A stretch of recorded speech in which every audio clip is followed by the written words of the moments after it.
Hi guys, ito yung katatapos lang namin mag-workout. Tapos liligpit ko yung mat. Yung anak ko, nagkukusa siyang magligpit. Tumulong siya sa akin. Nagkusa siya tumulong sa akin. Hindi lang naman yung pagliligpit ng mat ang ginawa niyang pagkukusa. Maraming beses na siya nagkukusa. Kung ano-anong bagay. Ugali niya magkusang tumulong sa akin, hindi lang sa ganyan. Ayun na. Babahin-bahin pa siya dyan.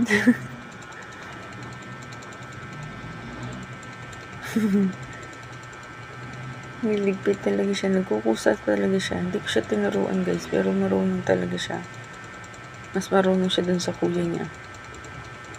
Nakakatuwa lang. Bata pa ganyan na.